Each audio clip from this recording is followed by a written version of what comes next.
I speak to you today as a sinner to sinners, as the beloved of God to God's beloved, as one called to bear witness to those called to bear witness. Amen.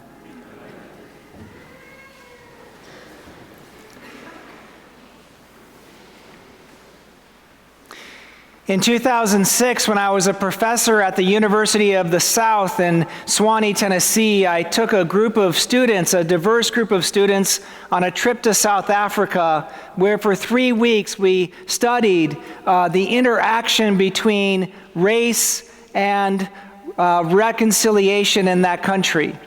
And we picked South Africa for a couple of reasons. One, the most important one, was the fact that in 2006, the country had just received the final edition of the Truth and Reconciliation Report, and this was a magnificent document that went through and listened and recorded all of the people who were willing to come forward at that time to speak about what had happened to them while they suffered under apartheid, and to provide amnesty for those people who are willing to admit their role in perpetuating and reinforcing apartheid. And this incredible document helped that country create a common history so they could move forward together, and religious people had led the way at every step. Not only did you have people like Desmond Tutu or Nelson Mandela, but people on every level of that society who were affiliated with different faith communities stepped forward to help that country heal from its past and move into its future. And the second reason why we wanted to go there was because there is an interesting thing about South Africa. It is in many ways a kind of mirror of the United States. Both South Africa and the United States were settled by people who had this strong belief in a kind of covenantal theology that had its heyday in the Netherlands. So the pilgrims who came across had developed all of their ideas about what a country should be while they were in exile in Amsterdam. And the settlers that went out to South Africa and colonized it, they had been similarly influenced by this covenantal theology. And what's more, there was a kind of interesting inversion in the two countries. In the United States, you had a population that was majority white, but was increasingly diverse with many different races and ethnicities. And in South Africa, you had a country that was majority black, and yet there were many different ethnicities. There were, not only was the African community completely diverse, in which you have 11 different languages spoken by different tribes and ethnicities there, but also you had Indians and Malays, and you had Asians, and you had even a subgroup of people that are known as the coloreds, which is a discrete racial category, which are people who were originally formed from an indigenous tribe called the Khoi and the San, and the Khoi-San people intermarried with Europeans, and the coloreds are people with a kind of cafe au lait skin, and there's about 3.8 million of them in South Africa. So we went there and we began to find all of these parallels. And at one point we decided to go and visit with a leader among the colored community in a community that was right outside of this beautiful town called Hermanus, which is where tourists go to watch whales. And we went into this tiny little township, and we went into this tiny little shack. And all of the students came into this tiny little shack, and we sat down, and a leader from the colored community sat with us, and he offered us water. And then he told us a story. And he traced the story of his family as far back as he could remember, and he finished with his daughter. And he said to us, words that I'll never forget. They're commonplace words, but they were just such touching words. He said, "She is a good girl." Of course, we all suspected that the daughter was probably about 45, but she was a good girl. And he said, and she's very dear to me. And we realized in that moment, or I realized in that moment, that what he had done is he kind of created this space for vulnerability because he disclosed himself and gave us what he could. And that vulnerability created intimacy between us. And on the basis of that intimacy, we experienced empathy. And one of the things that I came away from that trip in 2006 was that as challenging as the situation was in South Africa, and as difficult are the topics of race and reconciliation, and as hard as it is for us to live through times of political change, the key to everything are those three things: vulnerability, intimacy, and empathy. And these things happen in the most intimate of relationships, in marriages and in intimate friendships, in families, in tight-knit communities. When these three things are present, those places are transformed. And one of the things that happened to South Africa, one of the ways in which it negotiated its way forward, is alongside all of the larger questions of who owes what and when, of what story will be told, there were enough faithful people who stepped forward and engaged in courageous acts of vulnerability, intimacy, and empathy. One of my favorite poems and one of my favorite poets from South Africa is Ankie Krok, and she is a white South African who wrote an award-winning journal article about the Truth and Reconciliation Commission called Country of My Skull. And this poem that she writes is called Country of Grief and Grace, and there's a stanza in it that I want to share with you today because it speaks to that interconnection between the wider life we live in a country and in a nation and that intimate relationship between people. And so she compares the healing of her nation from its past with the healing of a relationship between a husband and wife. This is what she writes. What does one do with the old? How do you become yourself among others? How do you become whole? How do you get released into understanding? How do you make good? How do you cut clean? How close can the tongue tilt to tenderness or the cheek to forgiveness? A moment, a line which says from this point onwards, it is going to sound differently because all our words lie next to one another on the table now, shivering in the color of human. We know each other well, each other's scalp and smell each other's blood. We know the deepest sound of each other's kidneys in the night. We are slowly each other, anew, new. And here it starts. I began to see that there was some kind of purchase that leader had when we visited him in his shack, that as a colored person, he understood a way forward that was often missed in many of the arguments people had about race or religion or place or status or economics.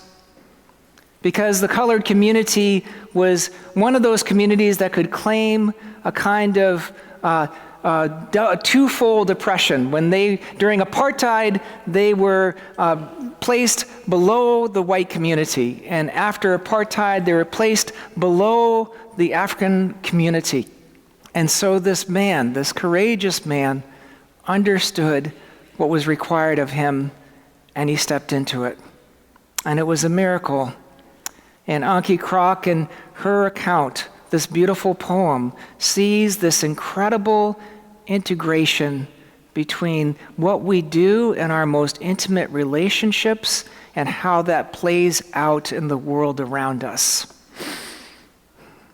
Now, I share all of this with you because I want to point out two incredibly important facts about today's gospel from the Gospel of Luke. It's one of the most important gospel passages we can read. It has an incredible lesson for us to learn. And it's all one that pivots around that interconnection between what happens at the most intimate levels with what happens on the wider levels. And by going into this passage, I want you to know that I have some disappointing news to you. And that is that we all would like the gospel to make a political point that we favor. And it is clear that there is no point at which Jesus has preached the gospel that fits perfectly with anyone's politics. And this will be disappointing to those of you who are conservative. And this will be disappointing to those of you who are liberal. Jesus shows in the Gospels absolutely no interest in political structures. At no point in the Gospels does Jesus say, hey, there is this thing called liberal democracy. It's going to blow your socks off. You're going to love it. It's amazing. At no point does Jesus say that, but Jesus is interested in justice. And justice is not defined so much as independence, but justice is defined as interdependence. And so justice calls all levels of society together. So the first point you have to see in this gospel is the moment at which the demon announces themselves as legion. Jesus cast out many demons. He healed many people, but at that moment, the demon says legion, and that is a political term. It was a term that in the context of first century Palestine, you could not in any way not hear that as anything other than a political statement, because legions were how the Roman soldiers and the Roman army organized itself. And Jesus, in hearing the name Legion, has compassion on even the demons. So they present themselves as a collective, as a murderous, violent collective, and Jesus represents this other way of being with one another, another kind of politics based on discipleship and love. And Jesus has compassion and shows a kind of willingness to live even with those demons.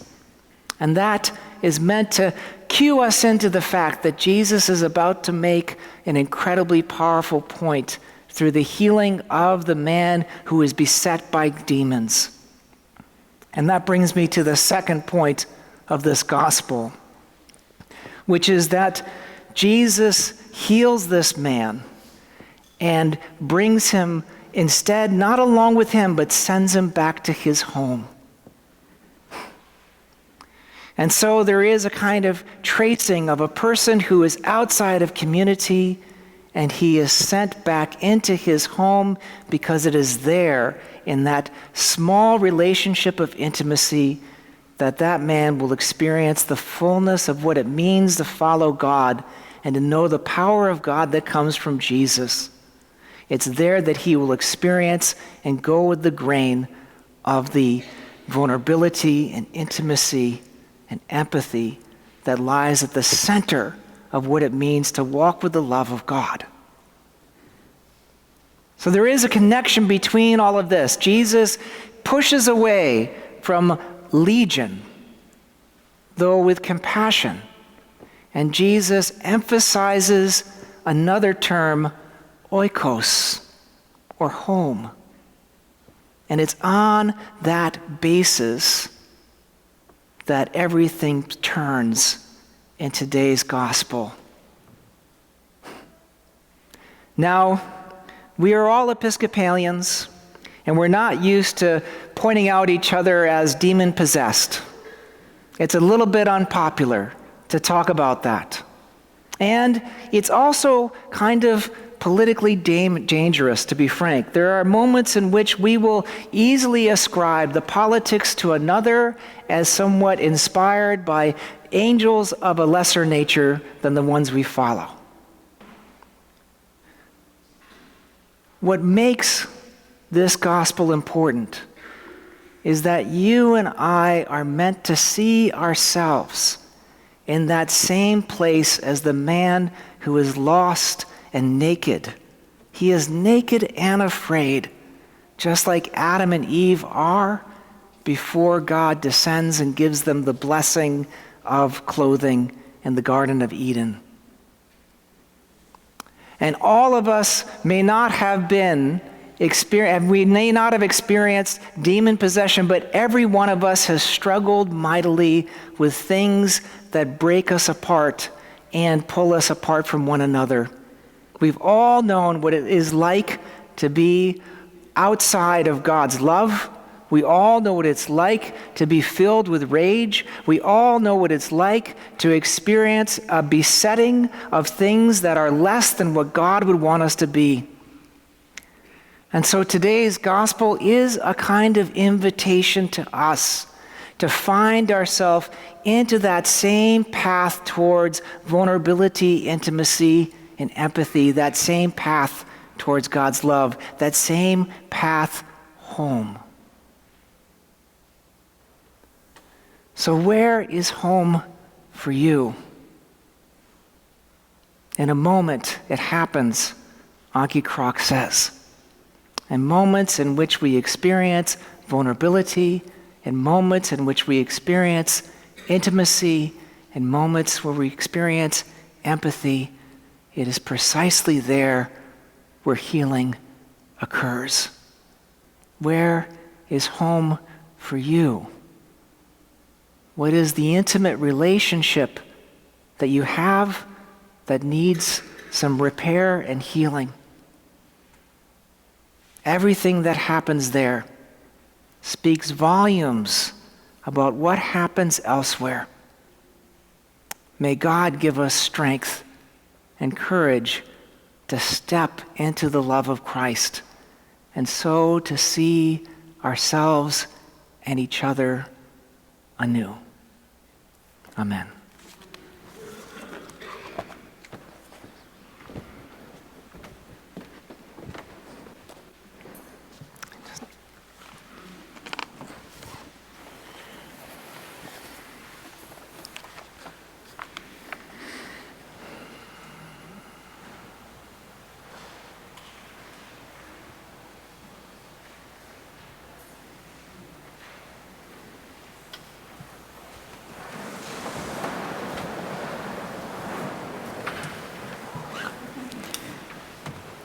We believe in one God,